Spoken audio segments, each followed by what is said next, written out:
Hello दोस्तों, मेरा नाम शोएब है और साथ में है अभिषेक। नमस्ते। नमस्ते। जान भी जहान भी। हो सकता है ये लाइन आप भूल चुके हो, लेकिन आज शुरुआत इसी से करते हैं। जान के मामले में आज हम दुनिया में third highest number of deaths वाली कंट्री बन चुके हैं। और जहान के मामले में FYQ1 यानी अप्रैल मई और जून में जीडीपी को 23.9% का कॉन्ट्रैक्शन झेलना पड़ा, विच इज हिस्टोरिक। एक बार पहले कॉन कॉल में हमने जीडीपी की बात की थी, और आज भी उसी का रेफरेंस लेकर यह समझेंगे कि यह कॉन्ट्रैक्शन का मतलब क्या है, बेसिक इसका मतलब क्या है। तो ये सब समझाने के लिए अभिषेक, ओवर टू यू। तो सबसे पहले हम देखते हैं कि जीडीपी होता क्या है। हमारा जो एक इकोनॉमिक पे जो लास्ट एक जो एपिसोड था उसमें भी हमने बात की थी। तो जीडीपी होता है कि किसी भी कंट्री में गुड्स और सर्विसेज कितनी प्रोड्यूस हो रही है, उसकी वैल्यू क्या है, उसको जीडीपी कहते हैं। कि एक साल भर में, या अगर क्वार्टरली फिगर देखें तो एक क्वार्टर में जैसे अभी जो जीडीपी का नंबर आया है वो आया है अप्रैल से लेकर जून तक का, यानी इन 3 महीने में जितनी भी गुड्स बनी है और जितनी भी सर्विस प्रोड्यूस हुई है हमारे देश में, उनकी वैल्यू क्या है, उसको जीडीपी कहते हैं। तो अभी जो ये 23.9% अप्रॉक्सीमेट 24% हमारी जीडीपी गिरी है, ये जीडीपी गिरी है अप्रैल जून 2020 में। ये जो गिरावट आई है जीडीपी में, कि जो हमारी जो जीडीपी कम हुई है, तो उसका रेफरेंस क्या है? जीडीपी की अगर हम अब किसी चीज़ से कंपेयर करना है कि हमारी कितनी ग्रोथ हुई है या कितने हम नीचे आए हैं, तो उसका दो तरीका होता है। एक होता है ईयर ऑन ईयर, यानी सेम टाइम यानी अप्रैल से जून में पिछले साल हमारी जीडीपी कितनी थी, और इस साल अप्रैल से जून में हमारी जीडीपी कितनी है। और एक होता है क्वार्टर ऑन क्वार्टर, यानी आज का जो क्वार्टर चल रहा है, जैसे जो नंबर आया अप्रैल से जून का, उसको अगर हम कंपेयर करेंगे उसके प्रीवियस क्वार्टर यानी जनवरी से लेकर मार्च तक का, और उसमें कंपेयर करेंगे कि उसमें कितने चेंजेस हुए हैं, तो वो है क्वार्टर एंड क्वार्टर। बट हम इंडिया में, और जो गवर्नमेंट जो एक जो पैरामीटर फॉलो करती है, वो होता है ईयर ऑन ईयर। तो ये 23.9% हमारी जीडीपी जो कम हुई है, ये अप्रैल जून 2019 के कंपेरिजन में कम हुई है। यानी सपोज कीजिए फॉर एग्जांपल, अगर हमारी जीडीपी लास्ट ईयर अप्रैल से जून तक अगर 100 रुपये थी, तो उसकी आज वैल्यू 24 रुपये कम हो गई है फॉर सेम टाइम, यानी अप्रैल से लेकर जून तक। एक चीज जो मुझे पॉजिटिव दिख रही है वो ये है कि यानी अगली बार का जो FYQ1 होगा, हम्म। उसमें थोड़ी भी अगर बढ़त आती है तो उसका नंबर काफी ऊपर जाना चाहिए, क्योंकि उसका कंपैरिजन इस क्वार्टर से होगा। हाँ, अगर नेक्स्ट ईयर की आप बात करें, अगर सिचुएशन इम्प्रूव होती है, अगर आप 2021 की बात करें, तो उसमें क्या सिचुएशन रहती है, क्योंकि हाँ बेस कम हो गया है। तो हम्म। इससे भी सिचुएशन इंप्रूव होती है, क्योंकि अभी हमारा बेस लगभग 9 लाख करोड़ से लगभग छब्बीस 26 लाख करोड़ का हमारा बेस है। अगर उसमें ग्रोथ होगी तो फिर बड़ी एक इम्प्रूवमेंट दिखेगी। तो पर पर ये अगर देखा जाए कि अगर क्वार्टर ऑन क्वार्टर कंपेयर करें तो वो तो है, बट अगर हम देखें कि हम लास्ट ईयर कहाँ पे थे, लास्ट ईयर अगर 100 पे थे, तो अभी एक 24 पॉइंट का गड्ढा हो गया है। हम्म। पहले ये 24 पॉइंट का जो गड्ढा हुआ उसको भरना पड़ेगा, फिर जहाँ पे 100 से हम नीचे गिरे, फिर वहाँ से हमें स्टार्ट करना पड़ेगी। Correct correct. अरे ही जैसे कि अभी अगर आप जैसे बोले 20, अगर लास्ट नेक्स्ट ईयर अगर हम जैसे भी अगर देखें कि अभी 24 पॉइंट गड्ढा हुआ है ना, हम 66 पे आ गए। अगर 70 भी नंबर अचीव कर रहे थे, तो दिखेगा कि ग्रोथ हुई है हमारी। बट हम 100 के कंपेरिजन में देखें तो अभी भी नीचे है हम। Right right. इसके पहले देखिए कि इसके पहले कि हमारी जीडीपी कब कब जीरो से नेगेटिव आई है।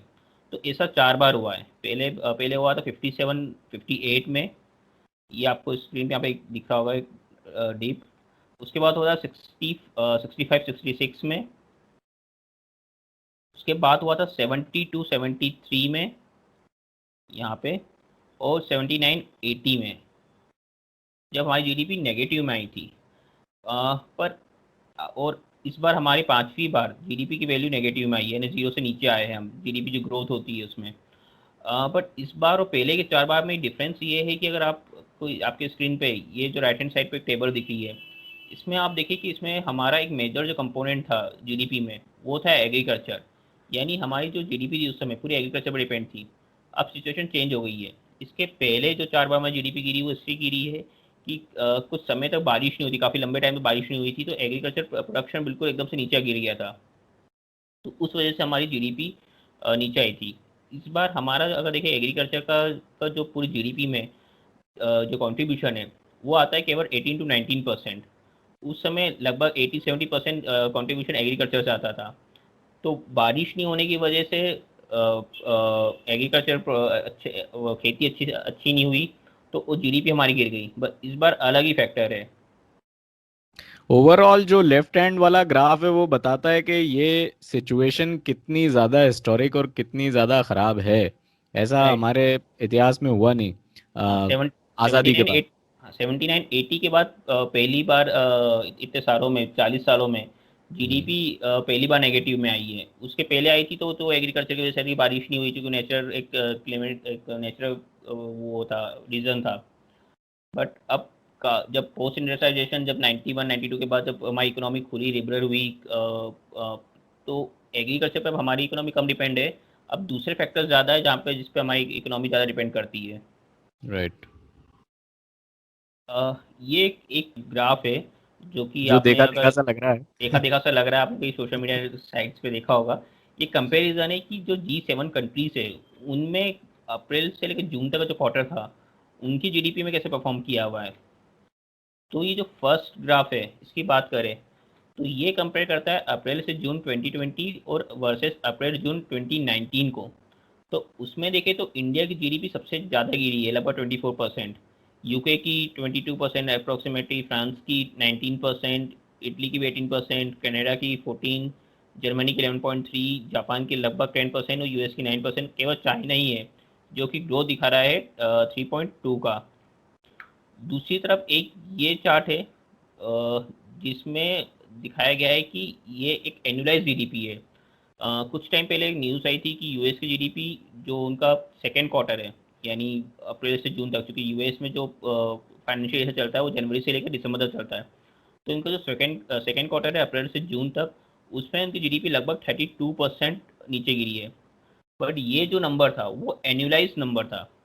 अभी ये एनुअलाइज नंबर क्या होता है, इसमें क्या करते हैं कि हम एक पर्टिकुलर टाइम का, जैसे अप्रैल से जून तक का हमने जो हमारा डाटा है उसको लिया है हमने, उसको लेते हैं और उसको पूरे साल भर के लिए प्लॉट करते हैं कि अगर यही ट्रेंड चला तो पूरे साल भर हमारी जीडीपी कैसी रहेगी। तो यूएस ने जो डाटा रिलीज किया था वो एनुअलाइज डाटा था। तो उस एनुअलाइज डाटा के बेसिस पे उनकी जीडीपी 31.7% से नीचे आई थी। और जो इंडिया की जीडीपी, अगर हम वही एनुअलाइज जो मेथड है वो यूज़ करके और हमारी पूरे साल भर की जीडीपी कैलकुलेट करते हैं, तो इंडिया की जीडीपी 75% नीचे आ सकती है। यानी कि जो हम पिछले साल 100 रुपये कमा रहे थे वो गवा के 75 रुपये गवा के केवल 25 रुपये ही हम कमाएंगे। तो ये दो डिफरेंस है कि ये जो फर्स्ट ग्राफ है ये एक्चुअल डाटा पे है और ये जो है ये एनुअलाइज डाटा पे है। कहीं कहीं पे अपने पॉलिटिकल मोटिव्स के चलते कुछ लोगों ने इन दोनों के डेटा मिक्स करके एक तीसरा ही ग्राफ प्रेजेंट किया था। तो अच्छा राइट। हुआ आपने ये बताया। हाँ, वो जो भी पॉलिटिकल मोटिवेशन को जो नंबर उठाना था दोनों ग्राफ से उठा के एक तीसरा नंबर एक चार्ट बनाया था इन्होंने। राइट। अब देखते हैं कि एक जो हमारी जीडीपी में इतना जो लगभग 24% से हमारी जीडीपी गिरी है।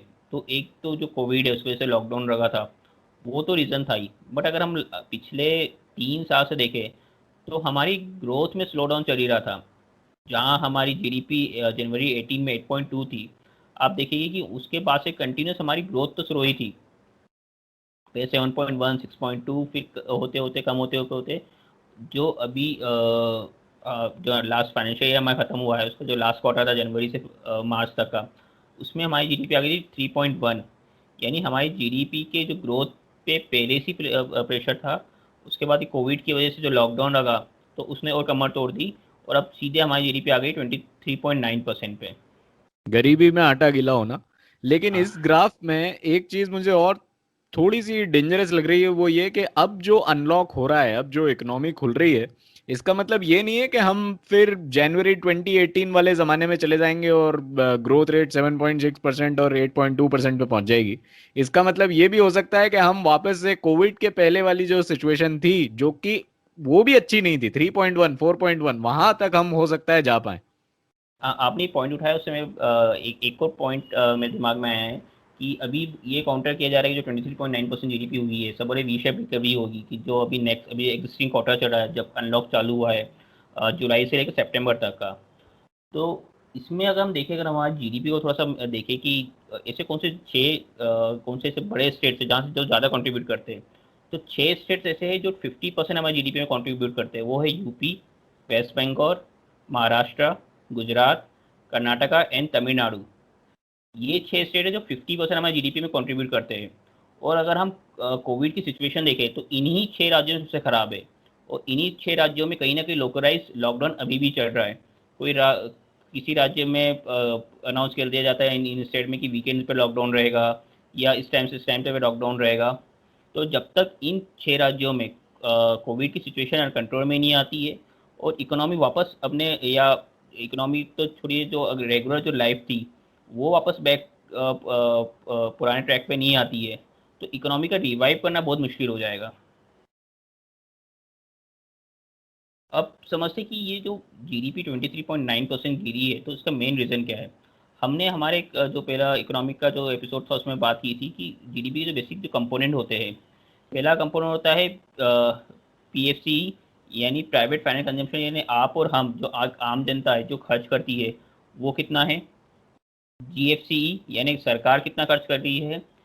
जीएफसीएफ यानी कि जो प्राइवेट कंपनीज है या प्राइवेट इन्वेस्टर वो कितना इन्वेस्टमेंट कर रहे हैं। उसके बाद एक्सपोर्ट एंड इंपोर्ट, ये मेन चार किसी भी कंट्री की जीडीपी के मेन फैक्टर होते हैं।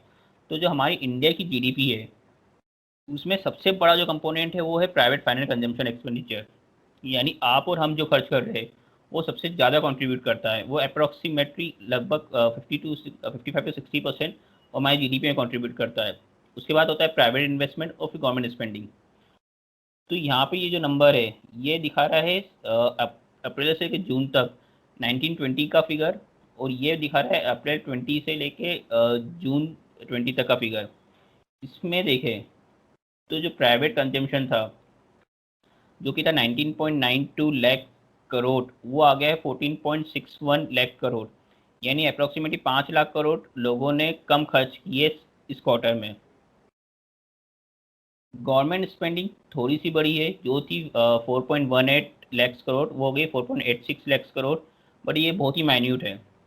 उसके बाद प्राइवेट इन्वेस्टमेंट भी बहुत कम हो गया है। प्राइवेट इन्वेस्टमेंट जो था 11.32 लैक्स करोड़, वो हो गया 5.99 लैक्स करोड़, यानी कि लगभग 5.5 लाख करोड़ प्राइवेट इन्वेस्टर ने कम इन्वेस्ट किए हैं। तो ये जो दो मेन फैक्टर है, एक कि लोगों ने इस क्वार्टर में खर्च कम किया क्योंकि उनकी इनकम कम हो गई थी, और प्राइवेट इन्वेस्टमेंट कम हुआ। तो इसी की यही रीज़न है कि जो हमारी जीडीपी का जो फाइनल नंबर है, जो लास्ट ईयर सेम क्वार्टर में 35.35 लैक्स करोड़ था, वो हो गया 26.89 लैक्स करोड़, यानी लगभग 9 लाख करोड़ का हमें नुकसान हुआ है इस साल। इससे एक चीज और दिमाग में आती है, वो ये कि एक हेडलाइन चली थी 20 लाख करोड़ का इकोनॉमिक पैकेज। उस पैकेज का क्या हुआ? खैर उस पे भी हमने वीडियो बनाया है, तो जीडीपी वाला वीडियो और इकोनॉमिक पैकेज वाला वीडियो दोनों की लिंक भी रहेगी डिस्क्रिप्शन में, अगर हाँ, आप वो देखना चाहें तो। मैं उससे भी कनेक्ट करना चाहता हूँ। जो 20 लाख करोड़ का जो पैकेज था, उसमें अगर आप पूरे पैकेज को देखें तो उसमें जो फोकस किया गया था वो ये था कि आपको मैन्युफैक्चरिंग बढ़ाना है, लोकल मैन्युफैक्चरिंग बढ़ाना है। आपको मैन्युफैक्चरिंग को एक बढ़ावा देना है, कि एक कोई एसएमई है, कि अगर मेरा एक छोटी सी यूनिट है तो उस पैकेज में ये है कि गवर्नमेंट मुझे एक इंसेंटिव दे रही है कि आप जाइए फैक्ट्री डालिए अपनी, और आप उसमें प्रोडक्शन यहाँ पे स्टार्ट कीजिए। बट अब ये जो फिगर देखे, जो हमने देखा है कि प्राइवेट कंजम्पशन है जो हमारी इकोनॉमी का एक बड़ा फैक्टर है, तो लोगों मार्केट में कंजम्पशन ही कम हो गया है, यानी डिमांड ही कम हो गई है। तो मैं एक नई फैक्ट्री क्यों डालूँ मैं? राइट। अगर मैं फैक्ट्री डालता हूँ तो मेरा माल भी बिकना चाहिए मार्केट में, पर मार्केट में भी डिमांड ही नहीं है। तो ये बहुत बड़ा डिफरेंस है कि जो ग्राउंड ग्राउंड पे एक एक्चुअल सिचुएशन है कि हमारी इकोनॉमी इसलिए गिर रही है क्योंकि कंजम्पशन कम हो गया है, लोगों के हाथ में पैसा नहीं है। दूसरी बात करें जीवीए, तो जो जीवीए होता है, एक जीडीपी होता है, एक जीवीए होता है। जीवीए कैलकुलेट किया जाता है इनकम साइड पे, यानी कि हर सेक्टर में कितनी इनकम हो रही है। तो इस साल ये जो जीवीए का नंबर है सेम क्वार्टर का अप्रैल से लेकर जून 2021 फाइनेंशियल ईयर का, उसमें केवल एग्रीकल्चर ही एक सेक्टर है जिसमें एक पॉजिटिव ग्रोथ दिखती है। एग्रीकल्चर में 3.4% की एक पॉजिटिव ग्रोथ है, यानी एग्रीकल्चर में 3.4% इनकम बढ़ी है। और जैसे कि मैंने पहले कहा, एग्रीकल्चर केवल 18% कंट्रीब्यूट करता है टोटल जीडीपी में। तो केवल एग्रीकल्चर में इनकम बढ़ने से पूरी जीडीपी नहीं बढ़ सकती है। आप माइनिंग में देखिए, माइनिंग में लगभग 23% इनकम कम हुई है लोगों की। मैन्युफैक्चरिंग में 39% इनकम कम हुई है। Electricity, water, gas, other utility में 7% इनकम कम हुई है। कंस्ट्रक्शन में सबसे ज़्यादा असर पड़ा है, कंस्ट्रक्शन में लगभग आधी हो गई है, 50.3% इनकम लोगों की कम हुई है। Trade, hotel, transport, communication, service rate, इसमें अगर हम देखें सर्विस सेक्टर में तो -47% इनकम हो गई है। Finance, real estate, professional service में 5.3% इनकम कम हुई है। Public administration, defence and other services में भी 10% इनकम कम हुई है। यानी टोटल मिला के देखें तो हमारी टोटल एक एवरेज निकाले तो हमारी टोटल 22.8% इनकम कम हो गई है। तो इस बार हमने जाना कि -23.9% का मतलब क्या है। अगर आपके और एडिशनल सवाल हैं, कमेंट्स हैं, तो आप वो नीचे ड्रॉप कर सकते हैं। अगली बार हम फिर मिलेंगे, तब तक के लिए टेक केयर।